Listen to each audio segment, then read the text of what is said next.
Alrighty, Doc here from North America. Good morning, good afternoon, and good evening. All right, it's what's it? Thursday. We're just one day away now from the weekend, so that's a good thing. We're always happy about that. Let's take a look at it, and we did straighten out our dollar index situation over here too. So we are just on the edge, but we are not there. It just seems to be just underneath the weekly buy. Like again, I'm still advocating the dead cat bounce pretty much. That's what I'm seeing here. So let's get over to, let's do it this way. Go like that. And then put the dollar index up here too, like so. Ding, ding, ding, ding, ding, ding, ding, ding. There we are. There's the dollar index. You can see it's, as it was yesterday, it was an inside day. Is that a daily? Yeah, it's the inside day, kind of stumbling around now. You can see here on J4X, you can see how it's curving down. We're seeing that curve there. And then when we go over to, let's put it up on Chicago Quant. Let me just put it up there. Where are you? There you are. There we go. So, so let me just go like that. And there we go. And then let's put it up over here. Cancel that out there. You can see it's generating a red, and we're heading down. You see J4X right here just getting ready to fall apart also, because you can see the green line, as I said before, and you can see our green line heading down like so, and through the zero line, and we got a little red dot there at the moment. And you can see the weekly tried to get through at the beginning of the week. It was up here. You can see the daily was running up high, and it was trying to get through. We had a little circle in there, I think. And now you can see that it's breaking down in here again. Interest rates, it was an interesting day yesterday. You see the 5-year do one thing. You see the 10-year do another. You still on, what's today? Today's Thursday. So on Tuesday, the 10-year bond auction was a big success. Money came in to buy it. Doesn't matter who the money was, I guess you could say. And the end result is they bought it. There's the chat line. Yo, Robin. Yo, Benjamin. Benjamin. There is Janos. Does the platform work okay for you? The J4X? It seems all right. Also, you put out an announcement yesterday about was it like a scanner? Hey, George, how you doing? Good morning to you. Would you like to say a little bit more about that, Janos? About the scanner, and you'd show us where the scanner button is? I can make that bigger. Here, there's the J4X.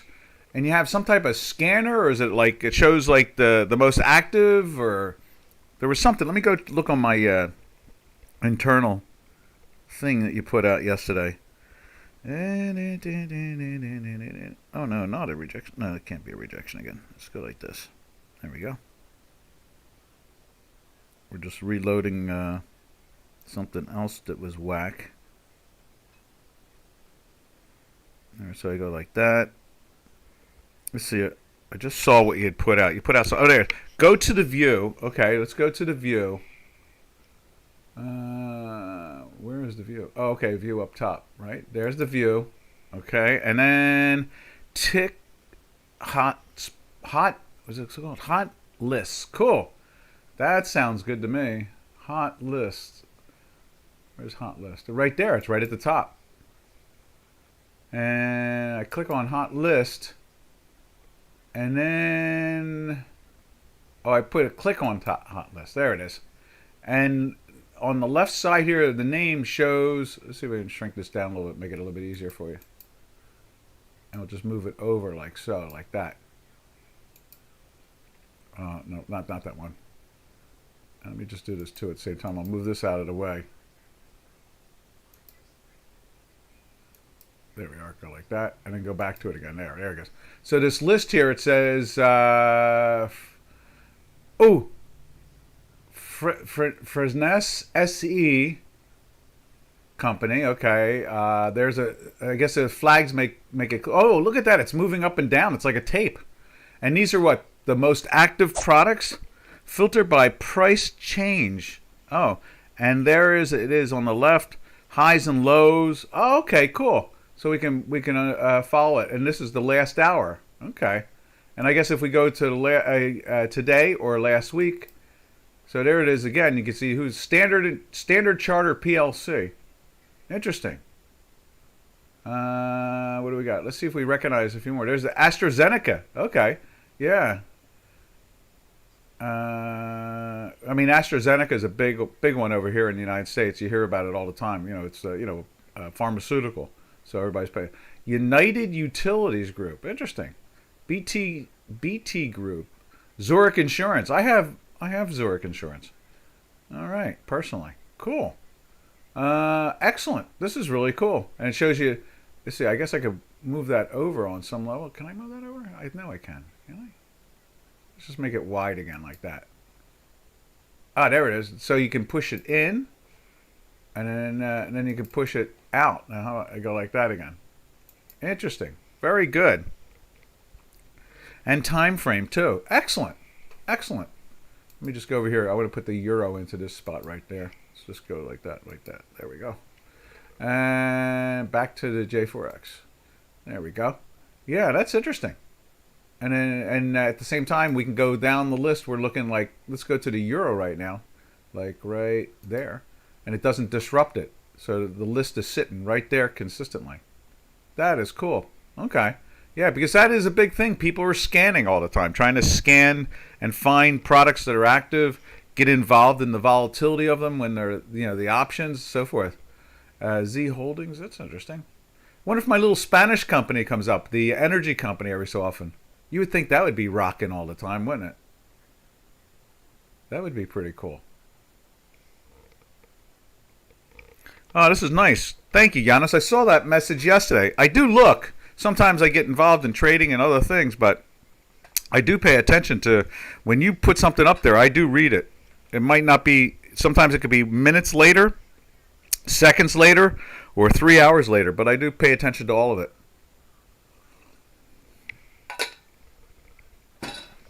There we go. All right. Thank you very much. All right, traders.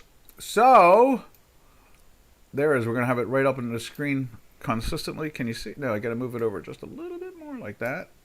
A little bit more. A little bit more. There you go. So you can see it right there on the screen while we're doing our thing. That thing we do. And that is talk about markets and trading. Let's see. Let's move this over a little bit. Or is that? Yeah, let's try that. No, I don't want to lose that, so I go like this. I just shrink it down. Something like that. There we go. And I move it over to there. There we go. So you can see the price tags on the right here and so forth. Now okay, we got the euro up there. And you can see the euro is doing that same wild thing. Still a little topped out. I kind of think it wants to bottom. You can see it right here. Let's see. Maybe I can move this over. Can I move that over? Yeah. No, didn't let me do that. Okay. All right. So as you can see there, the euro is kind of pressuring. It's pressuring down, and you can see over here on J4X. Same situation. It's been pressuring down. That's why we have the big long line in there, and then I guess I can go like this, double click on it and just get rid of that big long line into the one spot like that. And just emphasizing the weakness. But notice today, you see it right here. Whoop, yep, let's do this, go like that. And go like that. And you can see there, it's trying to turn up. It's through the zero line. You can see here, the zero line on the week, the fast moving stochastic. Yeah, fast moving stochastic. Fast moving algorithm is moving down. It's what do I call it? It's smoothed by a stochastic, but it's not a stochastic. It's our mathematics combined with a combination of a few other ingredients. So you can see here it's below the zero line. And what else can we say about that? And then you can see the slow moving algorithm like here. And that's what matches up to here You see the same thing. Let's make this bigger on J4X. And that's what we do, our Manhattan product or strategy. It's the Manhattan strategy, named after the scientists that were crunching the numbers in the computer room at Stony Brook. Right there for the Manhattan Project. Right there. And you can see the little green line is trying to turn up as we speak right now. And it's still red with the hinky ashkies, but it will smooth out after another hour or so. If it stays at this price area, you will see that it'll turn into a green. I say, Doc, look at the U.S. indices for me today. Sure. What would you? By the way, okay. Well, let's. They started off very firm this morning. It seemed like once our hedge funds got rolling along at 6 a.m. Eastern Standard Time, that is when hedge funds in the United States get rolling. And let me just show you that really quick, and then we'll jump into the actual chart of it. There's the S&P 500 right here. Oh no, obviously that's the dollar index. And here's the S&P 500 right here in a intraday look. Okay, right here. And we're going to look at the time frame real quick. Notice that, you know, let's see, right now it is it's a 7:42 in the morning. Okay, and so it says, what does it say on there? It says 6:42 because it's Chicago time. All right, so at 5, basically at 5. So notice right there is 5:02. That's 5:02, which is 6 a.m. here on the East Coast. You know, it's firm from around the world. And in the moment that the American hedge funds got going, and they start to put trades in, that's what they do. They swing those markets. At 6 o'clock, they all seem to be like automatons. They seem to all come into the office and adjust their portfolios. So what they're trying to do is they're laying hedges against. They're trying to sell, obviously. They've been wrong so far for a while now. Now, there was a nice little pop there. We got up to almost 4170 on the S&P 500. And you can see it's taken out 10 points there. Easy, 11 points. And you can see our work picked up on that right here. Where is it at? Right. Let's put a line in there where it picked it up. But that's what the hedge fund industry does. It wicks up. It travels an hour and a half to get to their office. And there it is right there. You see we go into a sell, and then it drives itself down. All right. Now let's go over to the daily, and we'll look at a couple of the stock indices. There is the S&P 500 on a daily basis. It's still in the daily buy for the third day. It tried to fall into the sell yesterday. It even gave us the green and the red. You can see it's lifted itself up in here. And you can see that the zero line is very respectful of the strength. And the fast-moving algorithm right here, the little dotted green one, you see that strength in it. And it's been in there for a couple weeks. And then the slow-moving algorithm joined in right here. That end of that week, the end of this week, gave you a little sell signal simultaneously, and then bang, right back into the action again. And it's been climbing up again. Got up over 4,200 on the S&P 500. Now, what else? Do you want to see the Tech 100, Janos? Do you want to see anything else at the moment, or we can do that too if you want to see the Tech 100, or if you want to see the Dow Jones Industrial Average, or the Russell 2000, or you tell me what you want to see, and I'll put it up there. Also, take a sip of my tea. Tech, okie doke. There's the Tech 100 doing the same thing yesterday. Couldn't get into the sell. It tried. It was just underneath. You can see that there. It was a -6 and a -12 for the green and the white histogram and the green line. But we had the red and the green dot there, so it was gonna. I think at one point I had a red line in there, and that got wiped out today. And you can see here we're bouncing back up again. You can see the weekly, same situation right there. We don't have the fast-moving stochastic on there, slash algorithm. So let's turn that on at the same time. Thin line, doody dotty dot. There it is. Okay. So as you can see there, that's interesting. Wow. Let's double check that. What is this? Oh, that's a gas line 3. That's what that is. That's not a gas line 3.5. Okay. So cancel. Let's make that invisible again. That's a totally different animal because what we're doing is when it comes to the super, let's make that invisible again. We're using a much more faster moving. The gas line 3 is the algorithm 3. So in other words, what you usually see as a green line, this thing is just moves so fast because it's the text and they move so fast. Our math tells us to use a gas line 3 on this, not a gas line 5. So in other words, when we're looking at, let's go back to the S&P 500 right there. What we're really looking at here is the green line and the histogram are gas line 5s. And the dotted line is a gas line 3 and showing you the speed that it moves at. And when we come over to Tech 100 again right there, and let's do this too. Let's go back to J4X. Let's see.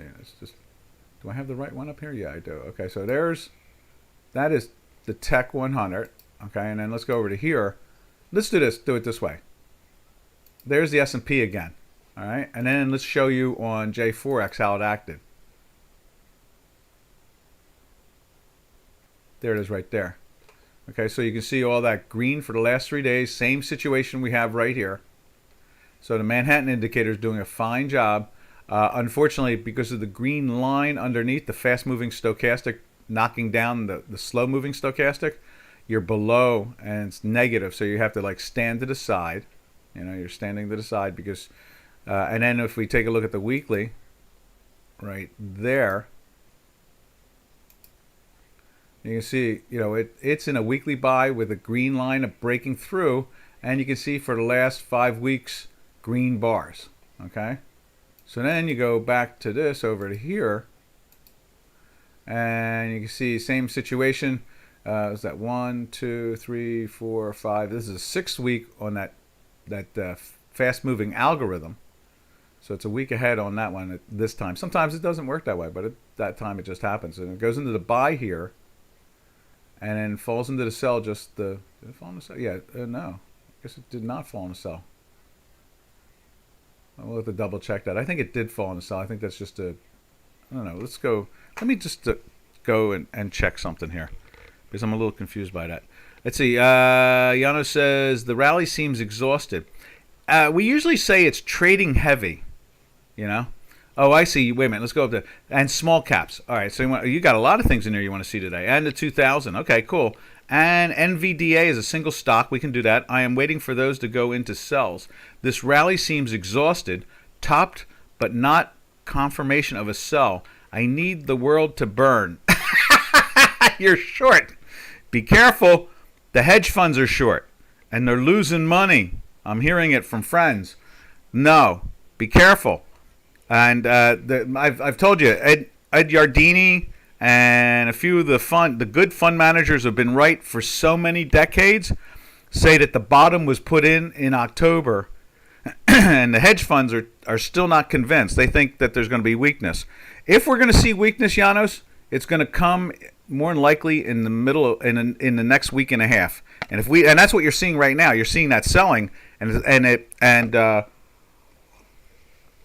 today's title of the webinar might actually be when a market trades heavy or light, because on the floors and in the professional marketplaces, you know, with the hedge funds in their offices, we usually define when it's trading heavy, which means it's trying to fall down. You know, it's like you ever try carrying something that's really, really heavy, and it's like, oh my God, you can see the market right now trades heavy.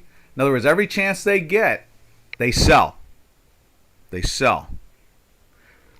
Inflow of volume that will set a direction. Possibly so. When is the CPI? Another 2 weeks, right? Or is it the end of next week? Maybe it's at the end of next week, right? CPI Thursday or Friday. So, yeah, the market's trading heavy. There's no doubt about that. But, if you're short, switch it to options. Dumbbells. Yeah, there you go. You understand what I'm talking about, trading heavy. Switch it to options and don't take big risk. Don't have the equity committed. If you need to buy, then buy some now, buy a third now, and sit back. It's one or the other. But don't be too committed, because I'm not convinced. I'm not seeing until we see the weekly here, until we start to see this weekly, at least start to curve and play with the manifolds. This is just trading heavy, but it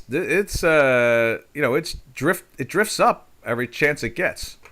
There's a lot of money on the sidelines that has to be invested. They get paid to be invested, and in other words, that's what their job is: go buy. And they haven't been buying, and the investors get really pissed at them when they don't. They pull their money from them, and so there's pressure on them. So next Tuesday on the CPI, yeah, I mean you just got to be very careful, because there could be a melt up more than a melt down. Now, normally I look for weakness going into February, in the middle of February for the stock market. So, yeah, that's where that's at. Okay, let's show you the rest of the things we're looking at here. Let's see. So that was let's put the Tech 100 up there now.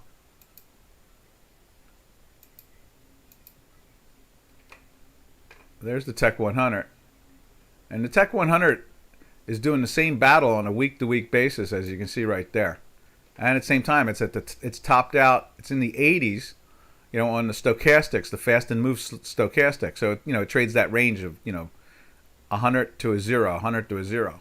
So you can see it's at the top end, and if it keeps on climbing, it's going to squeeze them. It's going to squeeze the funds that need to be more invested. I'm hearing some people talk about that they actually have owned some Tesla. They bought it just for a laugh up around the 110, 112 area, and they're kind of stunned because they're part of the community that usually says, I'll never touch Tesla with your money, let alone my money. They're like, no way in the world do I buy that. But I've heard a few funds have actually done that.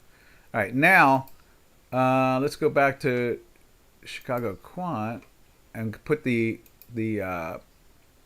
NASDAQ up there, the Tech 100, and you can see it's trying to aim up, and look at this, it's acting well, and there's the October low, which was interesting. There's the October. Is that the October low? No, that's November.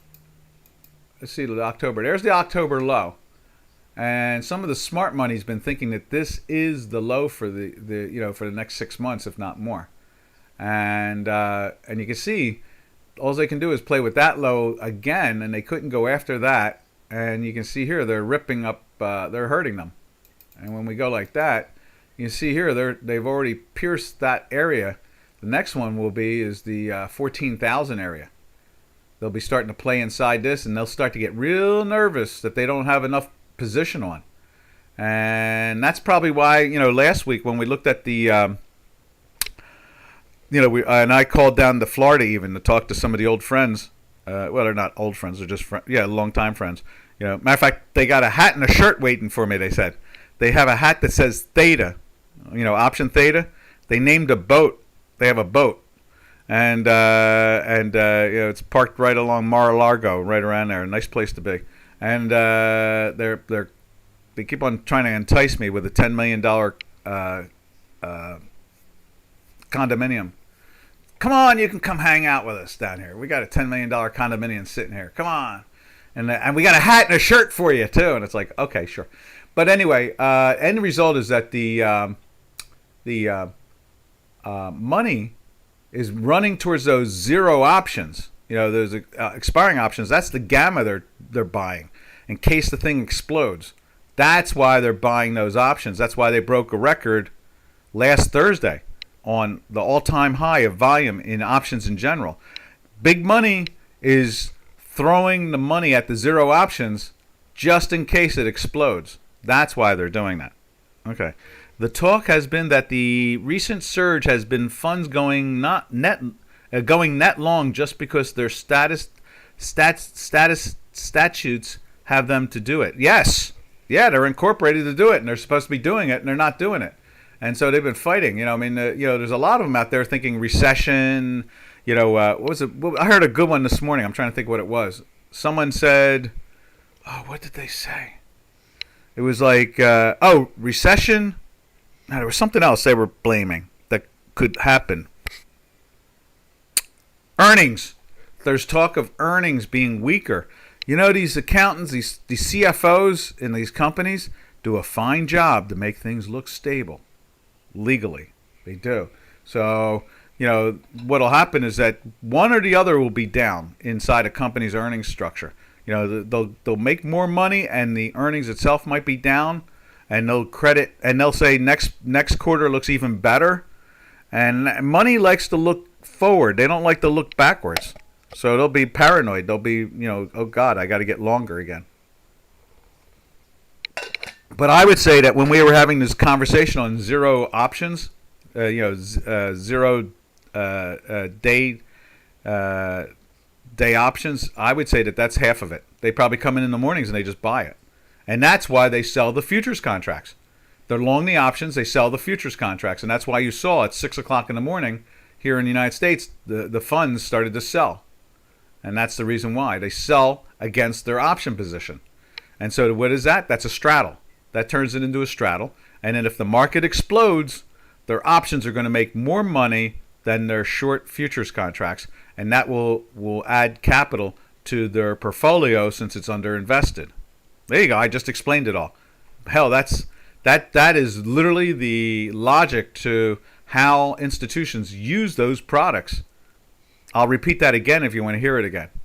And that is what funds are doing is they're buying the daily options because it's dirt cheap, pennies to it. It's like it's like almost nothing for free for them. So to us, losing 50,000 for the day is not free. To them, they have so much dividends coming in and there's calls written against their stocks that they're making much more than that. So what they do is they sell futures contracts against the portfolio in case the collapse comes that they keep on talking about. And at the same time, they buy the daily options for almost nothing as far as they're concerned. And then the next thing you know is if it runs up, it compensates them because it turns into a straddle. They're not doing it one-to-one. When you can buy a lot of cheap options for almost nothing, you buy more. So in other words, you're buying, let's say if you were talking about a simplistic concept, you're talking about, let's see, which product do we have up there now? That's that. Let's just go to the S&P again. So what they're doing is they're selling for every one futures contract they're selling in the S&P 500, they may be buying 3 options. And since it's dirt cheap, and if the thing explodes, that gives them the delta and the gamma to add money to their portfolio, even being short the futures contract. That's how that plays. I used to do that, for a hedge fund. I did that. I think at one point I made them over $250 million doing that. They said that the hedge fund should have had an asterisk with my name on it. Other hedge funds who knew about it said there should be an asterisk on their end of year that just says my name and why they made money. All right. Anyway, where are we at now? What's the next one you wanted to see? You wanted to see the Russell 2000. Let's go to the Russell 2000.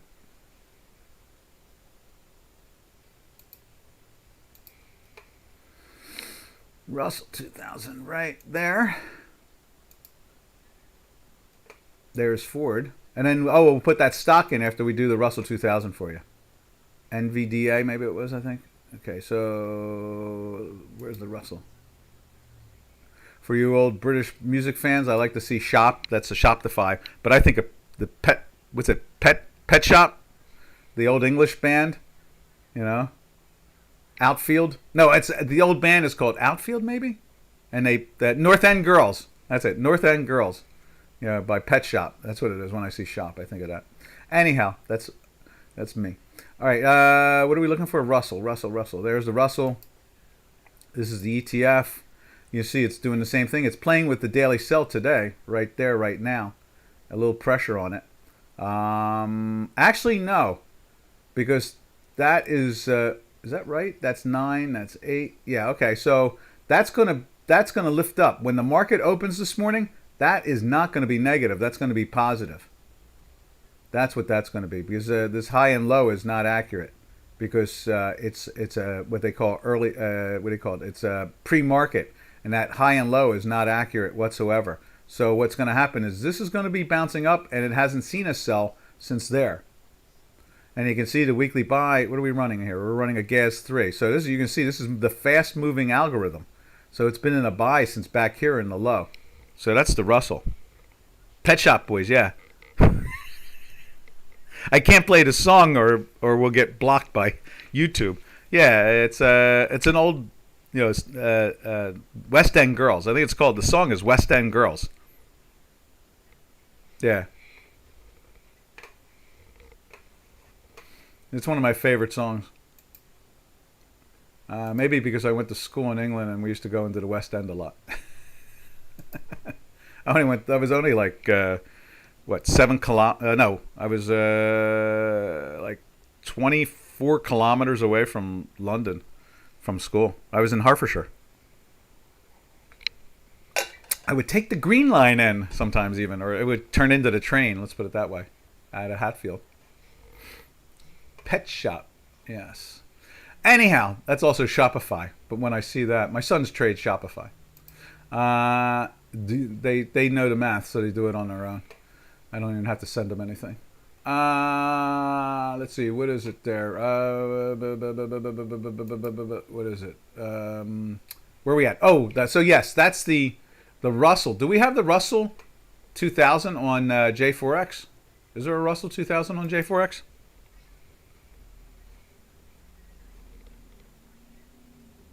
I'm gonna go. You know what I'm gonna do while you're answering that? I'm gonna go over to find the stock for you. NVDA.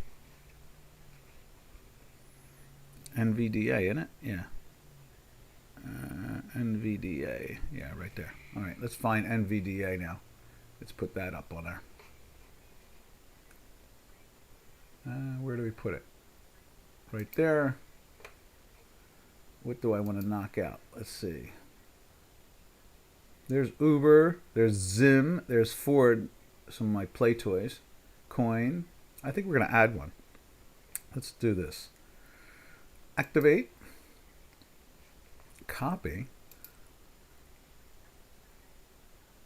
Copy window, paste window.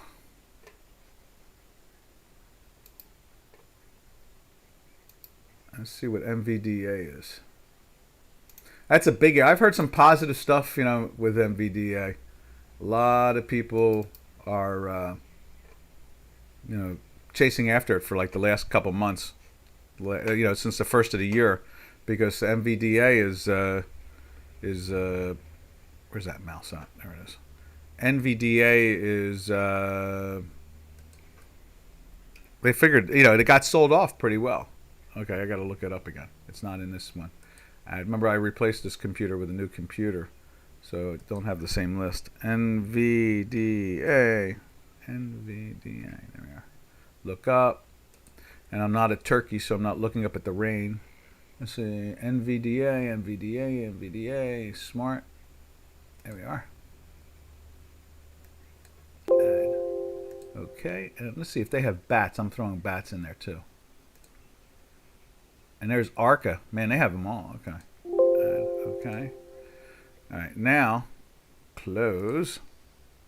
And there it is right there. Let's see how it does with this one. There's that one. Good. It's loaded in. Oh. Let's put the weekly in.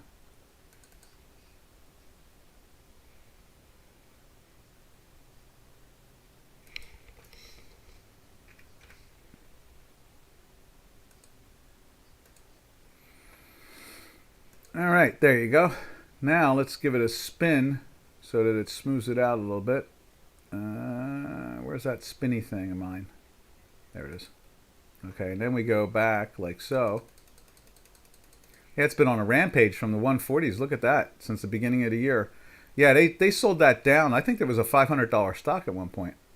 And then you can see today it's lifting up. It's been in a daily buy since January 6th.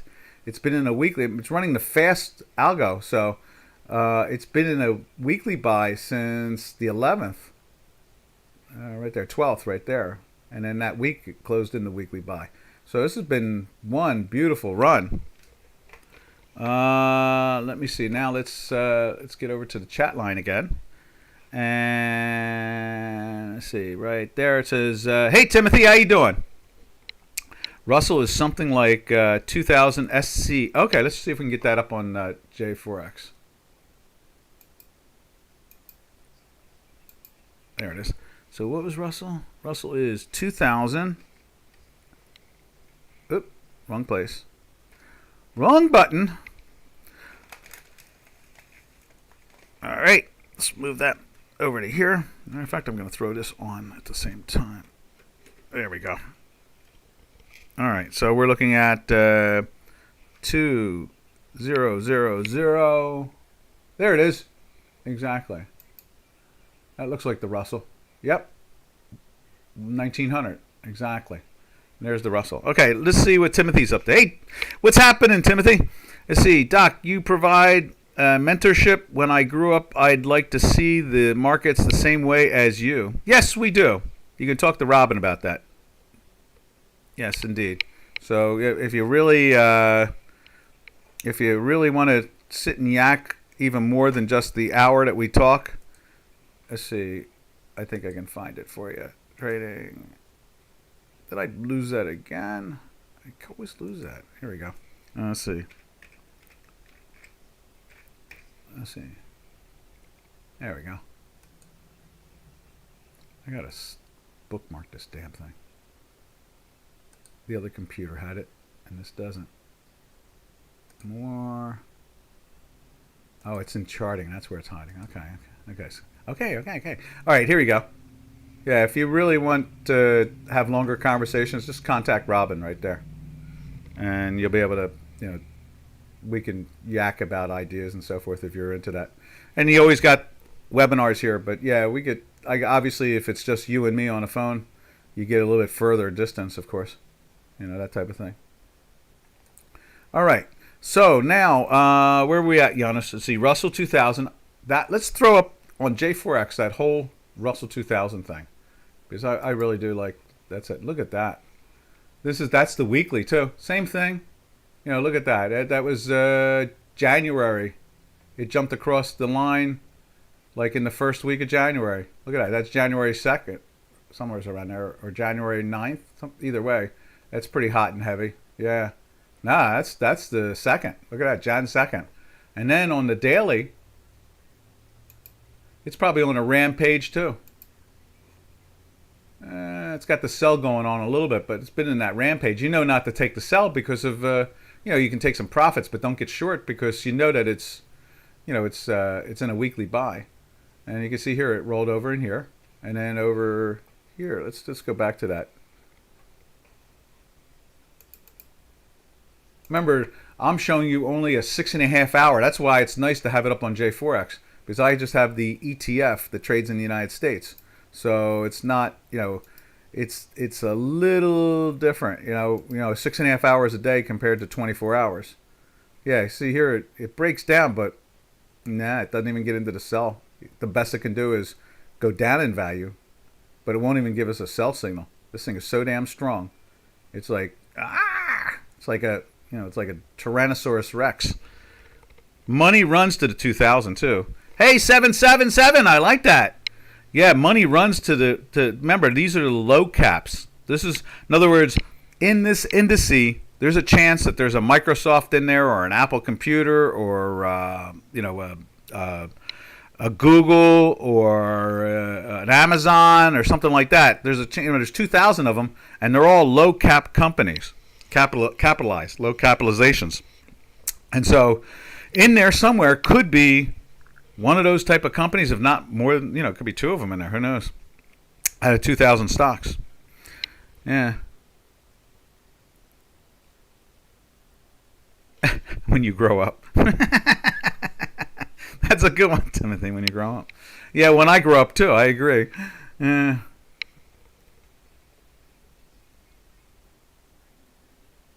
Cool. How you doing? How things going over there? It's I guess.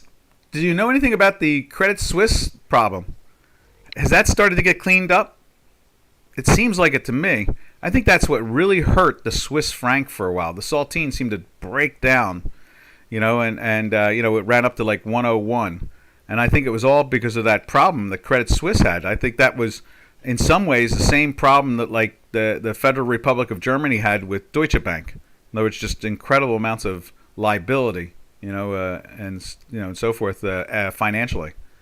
But it seems like it's all cleaned up now. They still can't find a buyer for Credit Suisse, I noticed. And they talk about splitting the company up, but no luck there because I think it's the same in the same boat as Deutsche Bank. Okay, no, I just thought maybe you'd hear some local stuff. You go to the pub or you go to the coffee shop and you hear somebody say something or on a local TV. Did they say much? Did you see it in the news that much when it was all going on, or was it just? I mean, we barely saw that. We saw it a couple of times here in the States, just a couple of articles. That's it. Was there much talk over there, or did they hide it? Like everybody else hides it. These news medias like to hide things when it's not favorable. That's all I'm asking. Just the basic fundamental thing. Like, did you hear about it at all with the Credit Suisse? Was it a big story for 2 days and then disappear, or that type of thing where people are a little surprised about the currency running up to 101? Not matching with the euro when the euro was gaining, and that type of thing. Was there any conversation in local neighborhood stuff? That's all I'm asking. Nothing major. I'm a real nuts and bolts type person. I like to hear stories like that. I always think that's kind of interesting. Kind of when it matches up with the reality. You'd be surprised. There was a hedge fund manager. He's considered one of the greatest managers of all time. His name is Peter. Oh God. He ran Fidelity and turned Fidelity into a multi-billion-dollar company. Fund. Not Peter Lynch.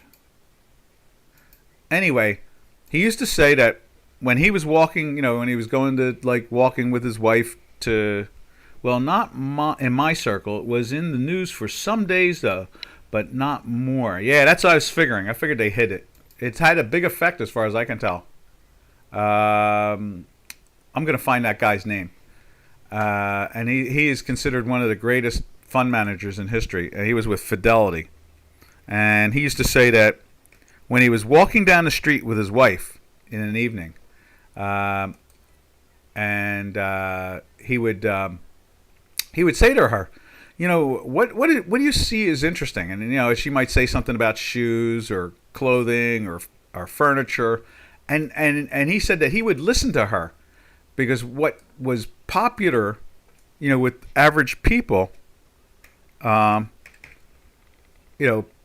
Peter Lynch, that's what it is. Peter Lynch. Matter of fact, there's a picture of him. It looks like too. And there it is. And he walked away. Here are 5 reasons why you should. Peter Lynch. I want to get this picture of him because he took. I'm going to put it up on there. There it is. As a matter of fact, the article says legendary investor Peter Lynch cautioned against speculating, overreacting, and making forecasts in a rare interview. Here are the 9 best quotes, and that's Peter Lynch. He got out at the top of his success. Peter Lynch. That interview was in 2021, and that's almost 2 years ago now. And some of the best you'll never know about. Like, I mean, how many people here know Jimmy Simon, or all they know is like Warren Buffett, who gets a mediocre return on money. What's he do? He gets 8 or 9%. I think right now the most successful hedge fund in the world, I know it for a fact, is the Magellan Fund out of Renaissance Technologies. That's Jimmy the Chain Smoker Simon. That's what they call him. He was a mathematician, or he is a mathematician. Matter of fact, in many ways, that Manhattan Indicator is what he did is he took over the department at Stony Brook, where that machine is, and he took over that mainframe, and he became head of the physics department there, and he's a mathematician. And before he started his fund, and his fund today is the most successful fund in the world for decades. And I'm sure most of you don't even know who Jimmy Simon is. In fact, let's see if we can get a picture of Jimmy. Jimmy's pretty old now, but he's still around. I don't think it'll say the chain smoker, Jimmy. There it is, James M. Simon.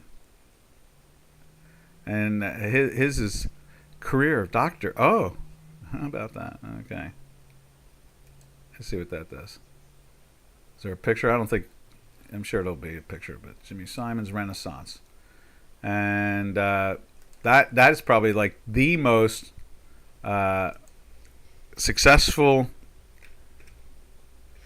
hedge fund in the world. And their return is always like 30. Matter of fact, probably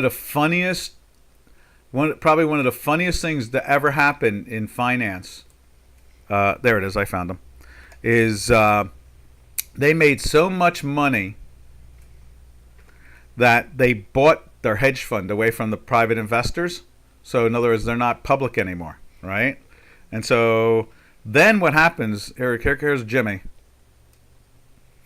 right there. You see him doing mathematics. And what Jimmy did is he's got a formula that everybody loves in string theory. He's always confounded why anybody pays attention to it. But and that's Jimmy Simons. And Jimmy Simons, they made so much money at one point, they bought their fund. They gave all their investors their money back and said, we don't want you anymore. And so they have the fund, right? So then one day they get a message from like the Federal Trade Commission, the Futures Trading Commission, or the Securities Exchange Commission, one of these bozo operations out of Washington that's supposed to protect investors. And they said, you haven't filed papers in 2 years. And they said, we don't have to file papers. And they said, oh, yes, you do. You're a fund. And they said, no, we're private. And they said, you're private? And they said, yeah, we're private. Well, file papers anyway. And he said, like, get out of my office. So, yeah, I mean, there are some brilliant people out there, and you won't know them because they're not gonna be doing anything more than stuff like I do, just on the side, just kind of having fun, and they just do their thing.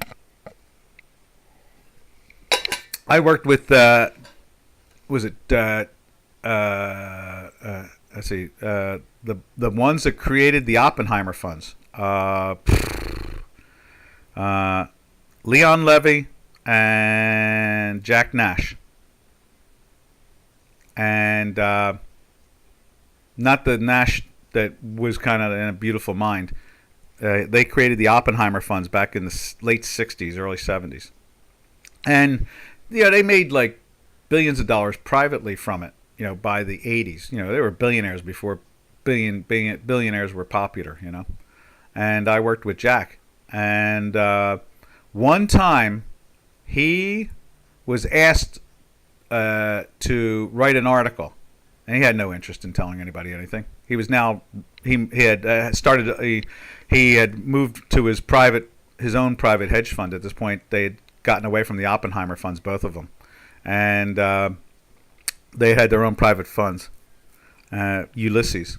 And that's the name of Jack Nash's old fund.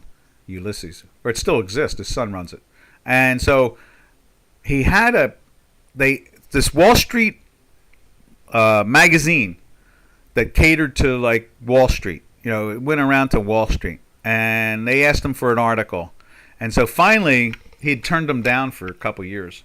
So finally, he said, "Yeah, I'll do an article." So he did the article, and then he told his assistant to find a picture of somebody that looks a little like him, or just a nice picture that we could fool them. And they put this in the magazine that it was him, when in fact the picture itself was somebody else altogether different and didn't really look like him at all.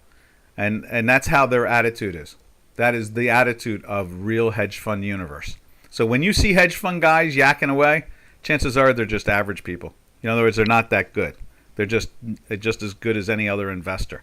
It's the brilliant ones that hide. Peter Lynch, what did it say, that article? He came out in 2021 to answer an article. That was it. Jimmy Simons, Jimmy's around. You see him, he's more at the Institute in Princeton and so forth, doing a combination. He's got a, matter of fact, what does he have? He has a website, Quantum Physics.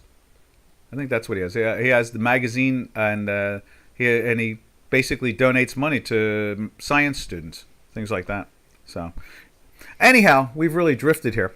Janos, did I show you everything else? Did I do the MVDA? I forgot now. Did we do MVDA? Let me just go back to MVDA. I forgot if we did it or not. Senility here. There it is. Okay, yeah, so there's the MVDA. Let me just make sure. Did I answer all your questions? Let's see. Janos says, the dean of the Swiss Business School used to teach, if you are on the front page of any publication, you are finished. Yeah, I agree. Yeah, I agree too. I agree. So, what else is there? I guess that's about it. I can go back to the other products. If nobody wants to see anything, Doc will get, am I in the nursing home right now? Or am I actually live on a webinar? That's the question I always ask. Is this all in my head? Is this a fantasy? All right, let's get back to the products unless someone wants to see something. Let's see. Let's go to, what do we got here? Let's go to, where did we go? We left off in the currencies. Did we even see, I don't think I even seen the British pound today. Let's see what the pound's doing, because it did close in that buy yesterday. All right, let's try this again. Window. No, I don't need window. I need to go to the website. There it is, or the page. There's what? That's the euro. And that's trying to lift up today. Notice that? We're in the green here now. Let's go over to, and look at the weekly too. Let's just say that. Look at the weekly. The fast broke down, but the slow has not. Now, you can see that the product did break down and went into a daily sell with the fast. But let's see if they turn them back up now. If that daily gets going, that fast is going to turn up fast like a rocket, and they're going to take this thing even higher. That's why I'm a dollar bear all the time. There's cable. Cable's the second day in the buy now. You can see it's flirting with the weekly buy too right there. See, euro moved higher supposedly due to German inflation being below expectations. That makes sense. Yeah, that makes sense. I think that in the end result is that the dollar pairs trades, all of them, are going to gain against the dollar. That's the way I see it. There's Swiss. You can see Swiss banging around in the 91s, the high 91s. We're in a daily sell for a second day. Where's that red line at? Right there. And we are pushing cleanly into that weekly sell with no problem. It's closing in a weekly sell. Not only am I going to put the little circly thing in there, like so, but I'm also going to put the line in there, because once the slow breaks the manifold, forget about it, as they would say in North Jersey or New York, in the tough neighborhoods. Forget about it. Then what happens is it will close in a weekly sell now, which is very bullish for the currency and very bearish for the dollar. Forget about it. Hey, yo. Hey, yo. And that's the Swiss. Let's save that so I don't have to do that again. File.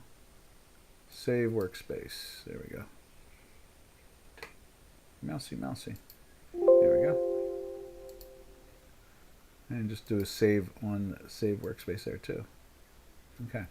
All right. Now, my suggestion for savers nowadays is you should better eat and drink more and save in calories on the stomach. Okay. Around my reign, it is 20.8%. Let's see. Still high. Let's see. Oh, I see inflation. Let me read this. This is interesting. It is around 9 to. Yeah, I think we talked about this yesterday too in the webinar. I think that the inflation is much higher. I think it than the 6.4. Still high. That is compared to two. Remember, I was talking about that. How do they in a region, wow, almost 21%. That's a lot. How did they cut out the food and energy when calculating the inflation? I mean, what are we doing? What are we doing? What, are we all living in caves somewhere? It's like, come on, you got to count food and inflation, energy and food. Staples. You got to count those, not just washing machines and. Eggs here in the States have gone from like $1 a dozen to something like $5 a dozen. We have JoJo the monkey Biden running things. He's a character. He's a lunatic. Makes no sense anymore. He never did. He's been around this neighborhood way too many times. We've seen this clown. He's like 20 minutes away. He's less than. I would say at given times he's less than 30 kilometers away from me. Ooh. Oh, he screws up all the private airplanes too. You can't fly a private airplane when he lands. All of a sudden it's like, no, you can't get in your plane. What a clown. They shut down the airspace around him. All right, there's the yen. You can see the yen kind of just cruising along, trying to get into a sell, but seems to be kind of like sideways chopping. And you can see here, at the same time, the weekly sell, like the Swiss, it's finding its way back into the sell area. Yeah, I don't blame you. Well, you know what? You're right. I mean, if you're not measuring, measuring food and drink and energy, then what are you measuring? What? Prada shoes, You know what I mean? Handbags. What are you measuring in inflation? Hats, jackets, socks. Yeah, eat your socks. All right. From there, we go over to the Turkish lira. Let's see what the Turkish lira is up to.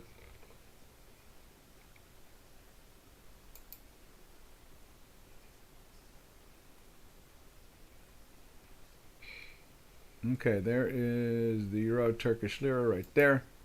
You can see it's been pushing down for a couple of days. Let's blow it up for the whole screen there. There it is. It's been pushing down. You can see the stochastics have been, pretty much consistently trying to push down. And then we go over to here. Let's see what they're doing with Chicago Quant.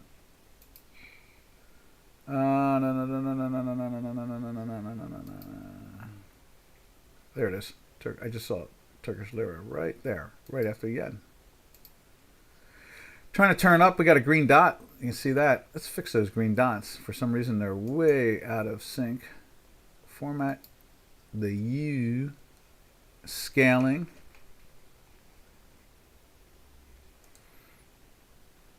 Screen. Bingo, bingo, bango, bongo.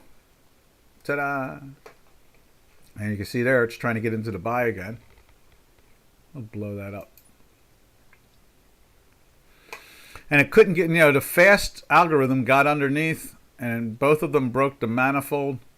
And this one's banging on the bottom one already. And this one's trying to break the top already, the slow one. So, it's like a... Just a dead cat bounce. We'll see. What else do we got going on in here? I got nothing else particular. I guess let's take a look at one or two more products that we always look at. Just the CAD. You see the CAD's trying to move down today. It should. You can see that the crude oil right there is up. See that? Oh, okay, they're knocking it down a little bit now, but finally, look. You would have thought that the Canadian would have been running for the last 3 days because of that, but I guess it's a price thing. It's not that far out of the range. And then when we go over to the South African Rand, let's just take a look at that. That's been a pure chaos at this point. And that is gold. Let's find Mr. and Mrs. Gold. There's the gold. And you can see here gold jumped into the buy yesterday and it's still trying to hold up here. Look at this. This thing is under $1. 0.76. to break into the sell. It's trying. It's trying. It's trying. But it's not doing too good a job. Let's run over here, and then we'll take a look at the South African Rand. There's the silver. You can see the silver was trying this morning to get into the buy. It's failed again. When we sent those charts out this morning, see that, Robin? The damn thing falling down again. They just cannot keep that product going. Let's save that like that. For Reese, come on. I'll refresh it, but I just want to make it that way there. Let's go over to the South African Rand now.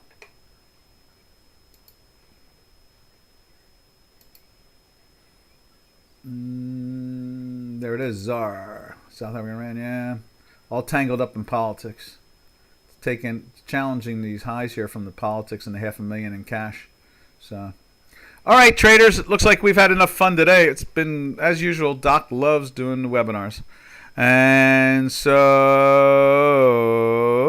happy trails to you until we meet again. That'll be TGIF. Thank goodness it's Friday. Happy trails to you, to all our Dukascopy friends. All right, traders, later. Thank you very much, 77.